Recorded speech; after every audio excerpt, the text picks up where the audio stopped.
Hi, I'm Carrie and welcome back to my channel. Today I'm going to share a deck with you because I found it very interesting. I have not really worked with this deck, but I really like the concept of it. And so I thought we could walk through the cards and I'd tell you a little bit about the guidebook.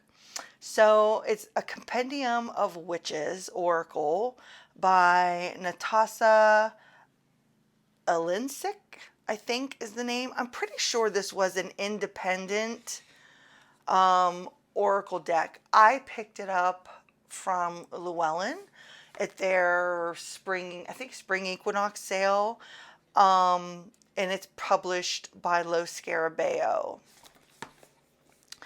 So what I found interesting about this deck when I decided to order it, these are the backs. It's so pretty, and the cardstock I think is very nice also. It doesn't feel as thin as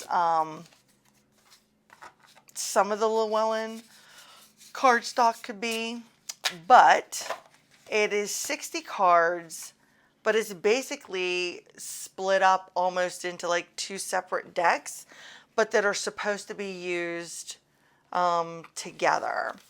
So it says, this deck is designed to be used as a tool for reflection rather than a divinatory instrument, but nothing should prevent you from using it the way you see fit. Then she talks about how she's her preferred method of readings. So you have the 30 voices, which are the cards that are depicting the witches, and you have the 30 whispers, which are the cards depicting additional symbols.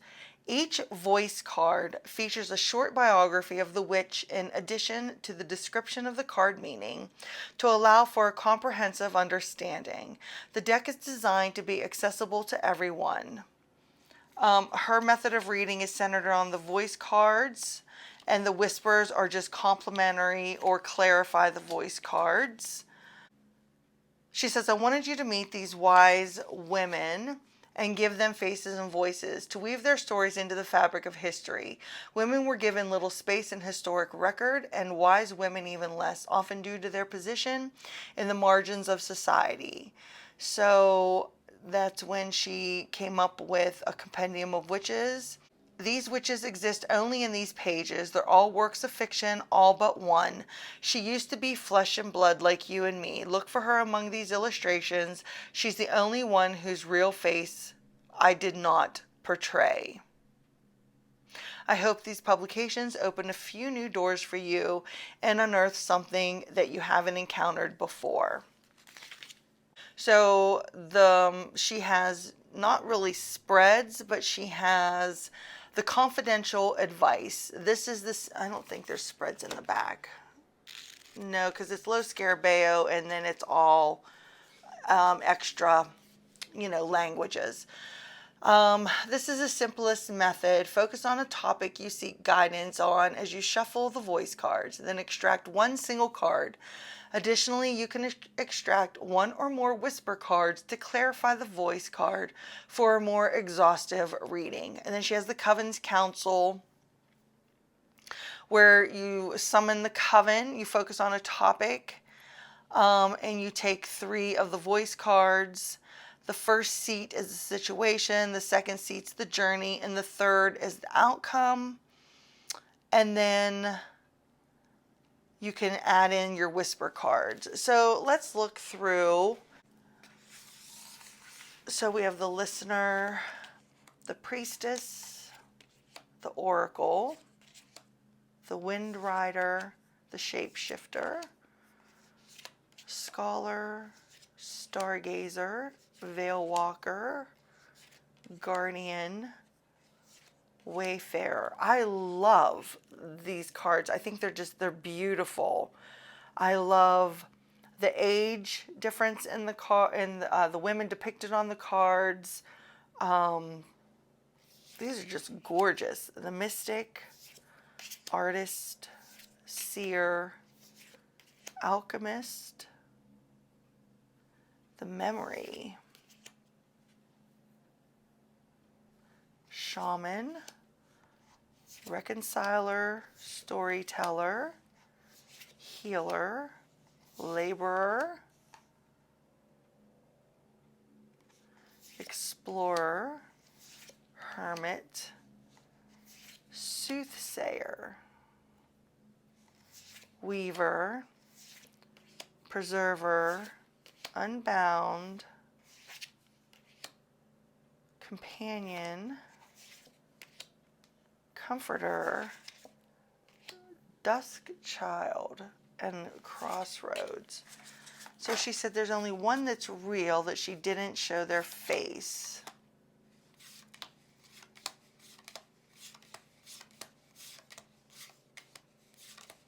I'm just looking really quick.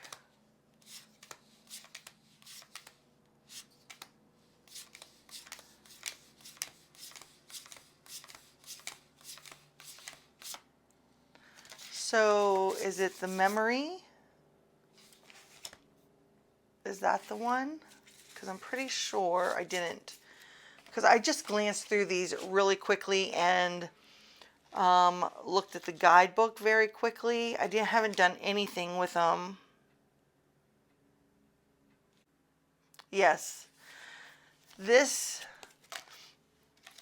card is Catherine Ripond, known as Catalan, is the only witch in this deck who is not a work of fiction. She was flesh and blood like you and me, born in Switzerland in 1663. She was accused of witchcraft by the local authorities, then tortured and executed in Freiburg in 1731. So those are the voices cards. And then here are our whispers. Familiar, sprout, pruning, light, standing stone, thaw, distaff, sickle, staff, rest, temperance, cornucopia, mountain, bee, storm, offering, ruins, hare, goat, shell, pomegranate, root, wreath, briar, autumn, cauldron, oath, mirror, teeth, and moon. I like these. I like what contrast these two have.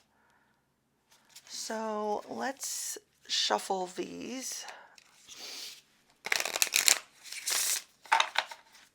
They shuffle nice. Like I said, the cardstock is very nice on these. It's not matte, but it's not, I wouldn't say it's like real glossy either. And it's thicker than the traditional Llewellyn. So what message does the voice have for us? Okay, the shapeshifter. That is the voice that is coming forward. So let's shuffle up the whispers.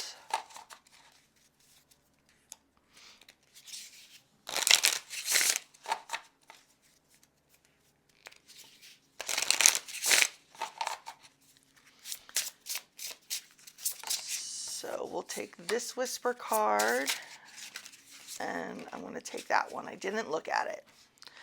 Okay, so let's see what the shapeshifter card 5 has in the book.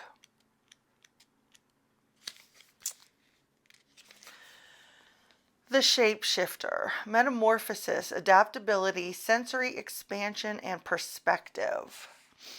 She leaves her sleeping body and lets the wolf skin grow on her new bones.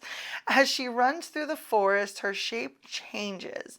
Glistening scales emerge under the shedding fur, then feathers. She spreads her wings and flies into the night sky, weightless, fearless, feral.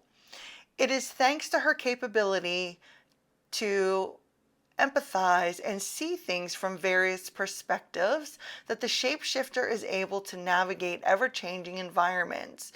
She represents our ability to adjust to unfamiliar and difficult conditions, and her cunning allows her to swiftly find ways to overcome obstacles. About this witch, Viduka Lamasunia lived in Gaul during the 1st century BCE. She perfected the art of shape-shifting into wild animals while in the state of trance and used it to embark on vision quests when in need of guidance. So she's basically letting us, this reading would be a reminder of how we can adapt to different situations by seeing things from different perspectives. So the two voice cards with that are goat and pomegranate. So let's see what goat has to say.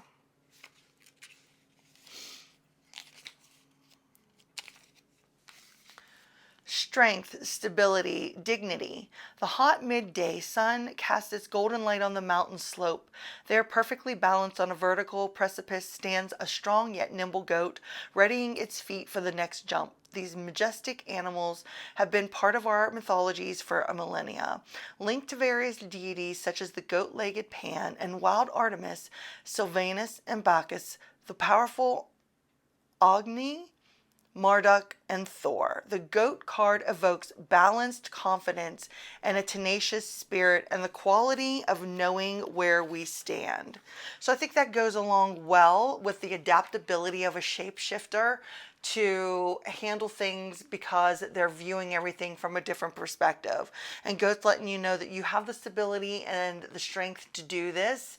So there's no need to waver on what your plans are as long as you adapt to what your situation is. So what does pomegranate? Craving, passion, and senses. This sweet tart fruit opens to reveal precious clusters of ruby-colored arils.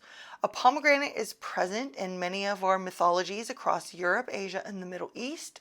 We find it in ancient Greek myths relating to Persephone, in Armenian marriage traditions, and Chinese art representing fecundity, to name only a few.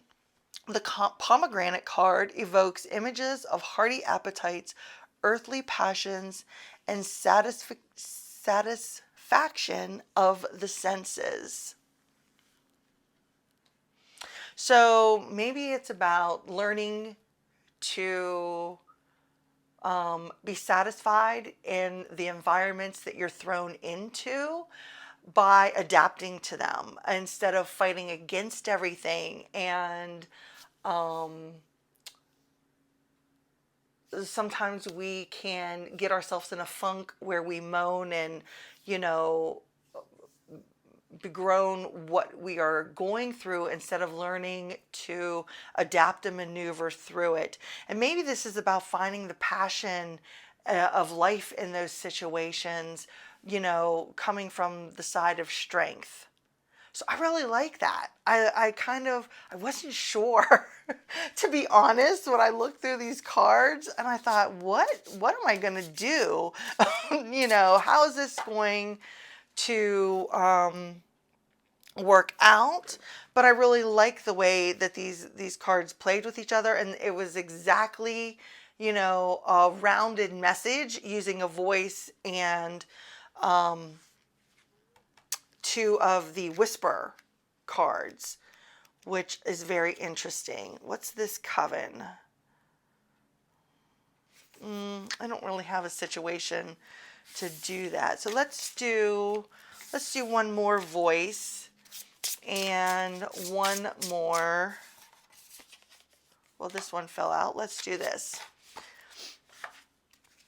This is the voice of the priestess. So what message and whisper does the priestess have for us? So we'll do this one, and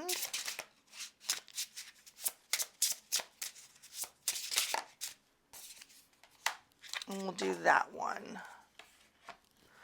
Okay, the priestess.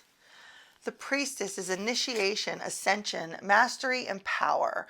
She traces a circle on the ground as the flickering light of the fire makes the shadows dance around her. Her will is strong, her vision is clear. She knows that the spirits of her ancestors guard this space.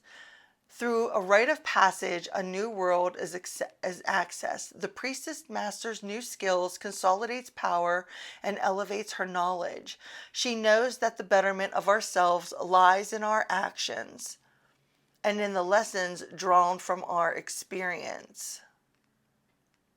Al was a Neolithic priestess who lived in the high Dniester Valley during the 4th millennium BCE. She worshipped the Earth Mother, a deity that personifies the forces of nature in both their creative and destructive aspects. So she knows that the betterment of ourselves lies in our actions. Okay. So our cards whispers are pruning and cauldron. So what do they say?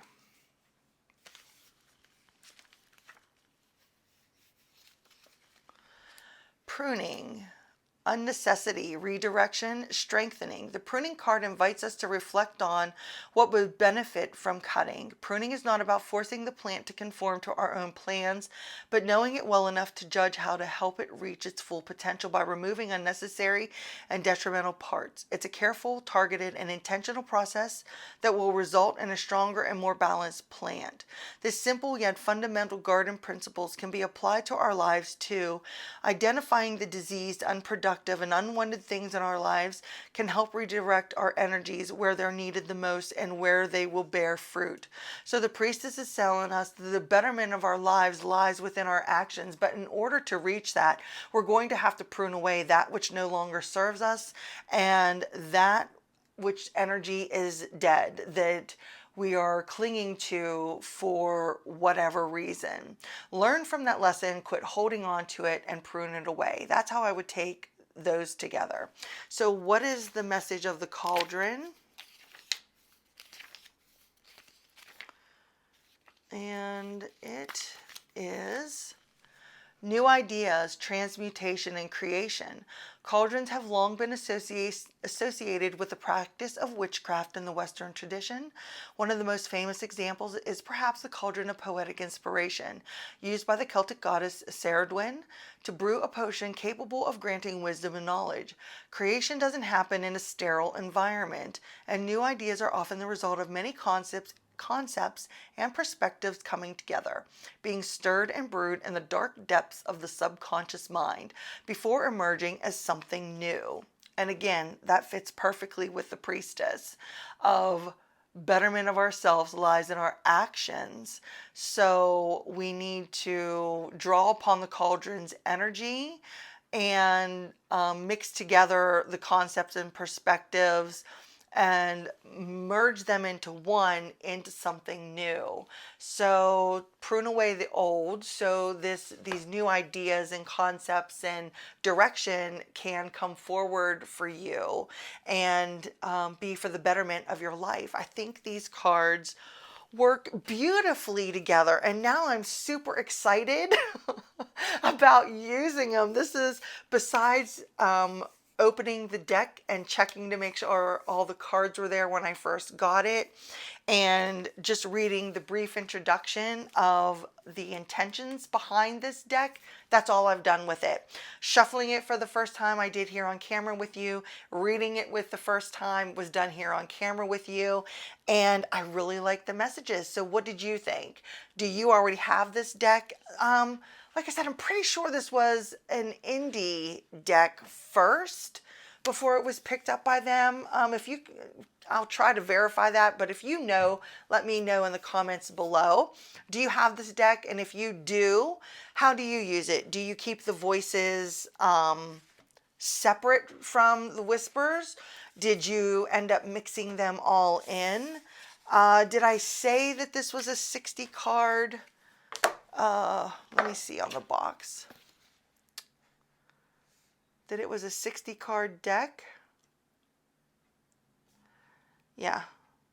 Yeah, 60 cards and 176 pages in the guidebook. However, it's Los Scarabeo, so you know, it's the multiple languages. So the English version is 47 pages for the English text in the guidebook, and the rest is the other languages. A little bit about the author in the back, and that's it. Like I said, there wasn't any spreads. There was her 2 suggestions, which I did the confidential advice one, and then there's the Coven's Council, which is a 3 card spread, and so on. But yeah, let me know, like I said, in the comments below, what you thought of how these work together, and the interpretations that I read out of the guidebook. Thanks so much for stopping by and watching today. I really appreciate it. If you liked it, please give it a thumbs up. And until I see you next time, bye.